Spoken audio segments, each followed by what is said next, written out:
अभी आपको बराह रास्त ये चलते हैं, वज़ीर आज़म शहबाज शरीफ इस वक्त पाकिस्तान बिजनेस काउंसिल की तकरीब से खिताब कर रहे हैं। Address this very important business forum of DAKE, and I had the honor and pleasure to meet most of you during my previous visit to this great brotherly country. And today is a time when the entire world is passing through very difficult challenges as a result of COVID and then this ongoing war and of course other difficulties. And as they say, when the going is tough, I have amended this quote, then the tough gets tougher. So I think this is what we should be doing today. We had a great get-together last night where we had very frank discussion.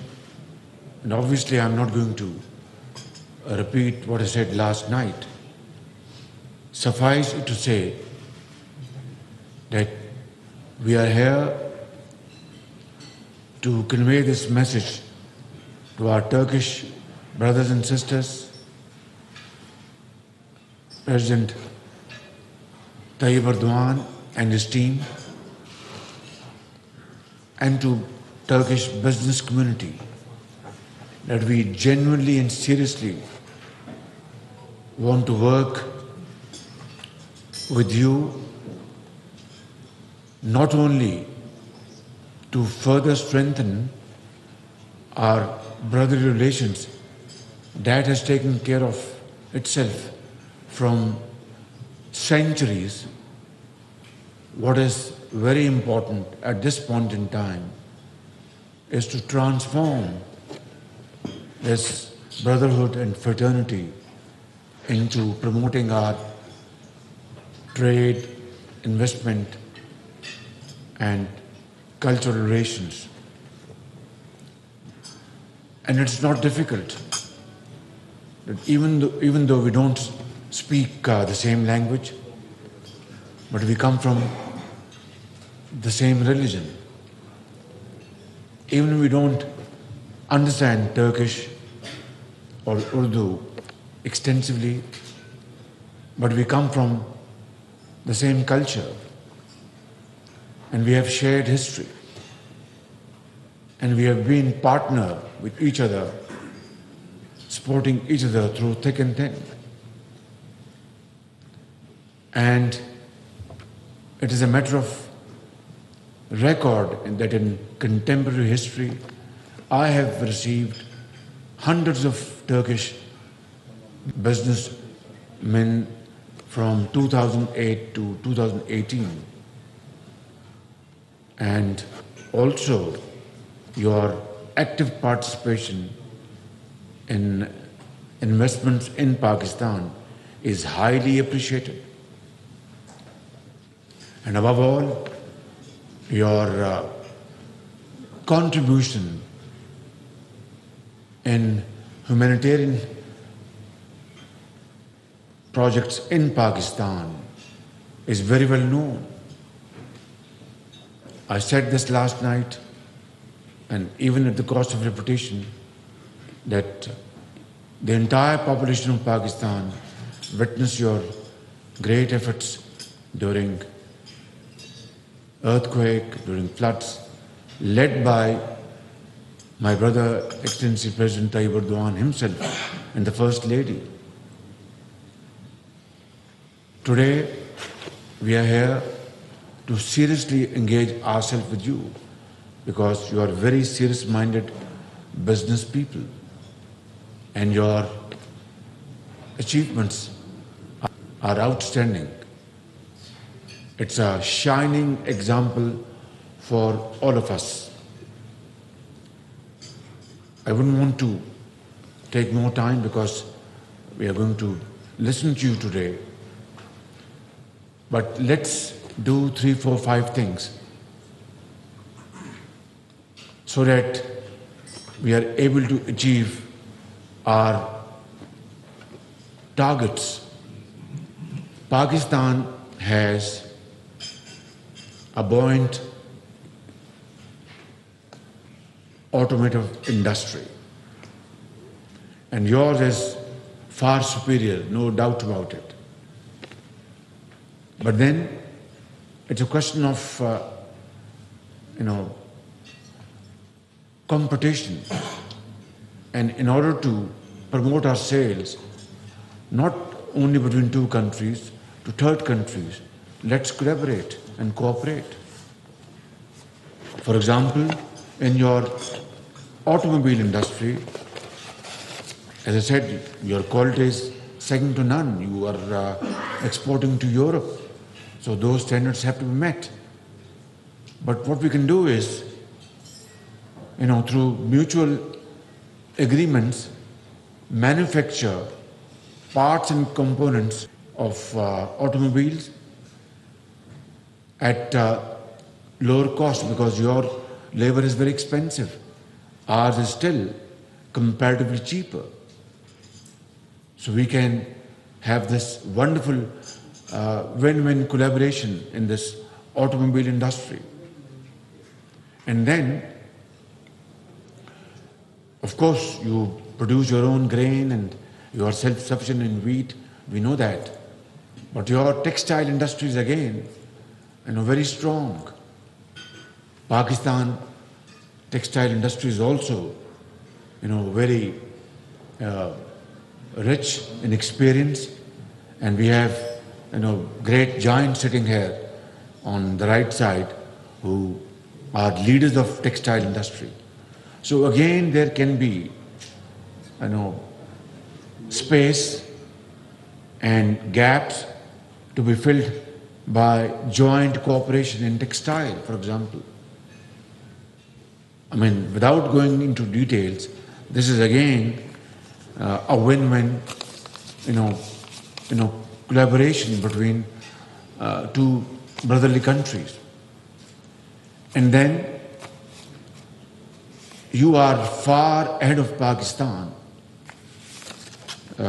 In fact, you are one of the world's leading country in building dams, hydel power generation projects, and then renewable energy. We discussed Zolo last night. So your capacity to build dams and hydel power generation should be leveraged by us in Pakistan. So you will invest money, get profits, and we get cheap hydel power electricity. This is a great vision which we must, actualize through joint discussion and quick decision. Similarly, in renewable energy, we have great potential in Sindh, in Balochistan, in KP, and in Punjab. Like wind power generation, already Turkish companies, as I speak, we know, are already active in Pakistan, in Sindh, in Punjab. And let's promote this, solar energy and wind power for two reasons. A developing country like Pakistan cannot afford prohibitive bill of billions of dollars to finance our very expensive oil and gas and other related items. We cannot. So we have to replace our import of raw material by, enlarging the scope of hydel power generation and renewable energy. And this is, a wonderful combination.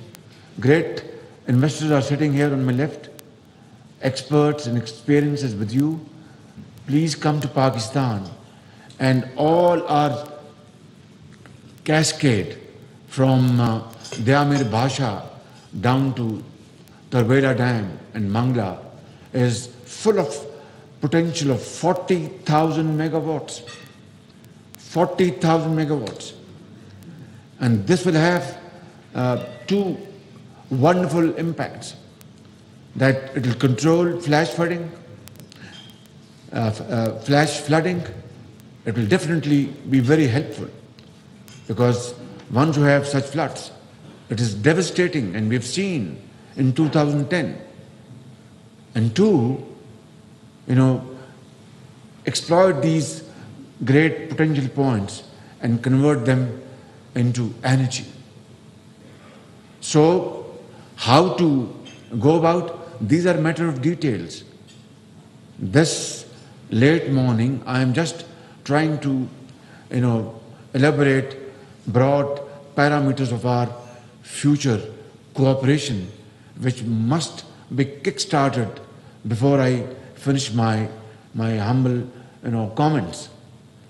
And three, you will have profits, and we will have these great advantages, including, restricting desiltation process through this investments from north to south.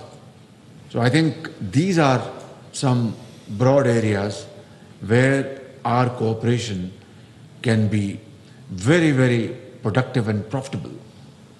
Yesterday I met this young gentleman from Zulu. He is now bearded. I took some 20 seconds to recognize him, and so he's here. And they have been very keen. They have invested in sand and in wind power, and they were very keen to invest in solar. Finally, this moment has come, and all hurdles have been cleared. So what I'm saying is that these are milestones to be achieved. Only then will this have a semblance of reflection of our brotherly relations, which are very genuine. They're not artificial. I mean, a taxi driver here in Ankara or in Istanbul or in Lahore, in Karachi or Peshawar or Quetta, I mean, once he knows that a Turk brother is sitting in his taxi, he will say, I will not charge you, as they would not charge in Istanbul or in Ankara. Or somebody sipping coffee in a Turkish coffee shop, once he's known that he's from Pakistan, they will say, thank you, you are a brother, Kardesh. So I think this is what the spirit is all about. And it is not from today or yesterday, it is from centuries, my brothers and sisters. So I'm here today with my great team, on left and right, and of course on this right side, on the left side, to convey this message to you in no uncertain terms, and absolutely, loud and clear, that I will be, along with my colleagues, we will be, welcoming you with both arms to come and invest in Pakistan, promote trade, and through innovative measures, through modern technology and modern skills. We have a very young population. 60% of our population, span from 15 years to 30 years, and it is a big challenge. But according to this Chinese time-tested quote, a challenge has always with it, opportunities. So, this young generation in Pakistan, boys and girls, we can, and I offer this, great, opportunity here, that let's train them with modern skills and technology, IT-led technology, so that they are empowered, and then they become great, leaders of Pakistan. And today, I'm telling you that our neighboring country, India, their IT field exports something like $200 billion worth IT products, and ours is just $1.5 billion. It's a shame. So I think this is again a great opportunity for us to collaborate, and we have now a sizable base of IT knowledge in Pakistan, but this needs to be further multiplied many-fold. So this is again a great area of cooperation. Similarly, agriculture, dairy farming. I know a project is coming up in Lahore through joint venture. Mia Mancha, I think he's putting up a dairy farm with Turkish collaboration. So all this is very well, very good. But then it is not enough. Rather, it's very, it's insufficient and does not reflect our brotherly relations. So let's resolve today. I've requested my brother, Trade Minister, that before we conclude this meeting, we must sign a letter of intent that yes, through our untiring efforts, we shall achieve a bilateral trade figure of $5 billion in 2 years to come. Difficult, but not impossible. Nothing is impossible in this world, provided we have the will to do. Honorable Foreign Minister has reminded me of this visa issue, and I want to tell you, categorically that we will, inshallah, resolve this issue, and visa will not be an obstacle. Rather, we will have this visa turn into visa where we all earn and spend. So let's do this in a manner which is befitting and mutually beneficial. At the end, I'd like to quote Iqbal's part of his stanza, which is very relevant in this day and age for both of our countries. Jahan-e taza ki hai, afkar-e taza se namood. Jahan-e taza ki hai, afkar-e taza se namood, ke sang o khish se hote nahi jahan paida. Ke sang o khish se hote nahi jahan paida. Ke modern societies,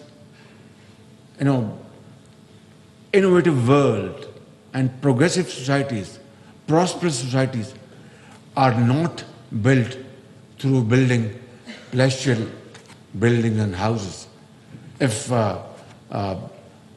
palatial houses were to be the hallmark of modern societies, then let me confess and admit we have such build fantastic buildings in Islamabad, in Lahore, in Karachi, in Quetta, and Peshawar.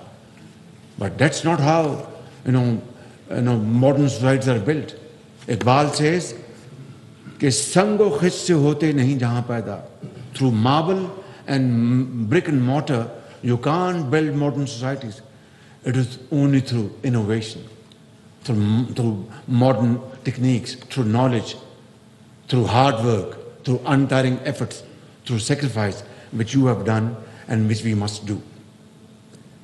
And together we will, inshallah, achieve our position in the community of nations.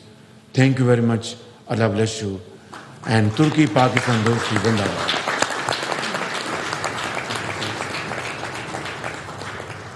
अंकरा में वज़ीर आज़म मोहम्मद शहबाज शरीफ तुर्की Pakistan business council की तकरीब से खिताब कर रहे थे। उन्होंने कहा कि तुर्क सरमायाकारों को पाकिस्तान में तिजारत की दावत देते हैं। तुर्क ताजरों की पाकिस्तान में सरमायाकारी को कदर की निगाह से देखते हैं। उन्होंने कहा कि पूरी दुनिया कोरोना और यूक्रेन तनाज़े की वजह से मुआशी मुश्किलात का शिकार है। उन्होंने कहा कि तुर्की ने ज़लज़ले, सैलाब और दीगर कुदरती आफात में पाकिस्तान का भरपूर साथ दिया। पाकिस्तान और तुर्की ने हर मुश्किल वक्त में एक दूसरे का साथ दिया। गुज़श्ता रात तुर्की के ताजरों से तफसीली गुफ्तगू हुई है। साथ ही साथ उन्होंने कहा कि डैम्स बनाने की सलाहियत तुर्की के पास है।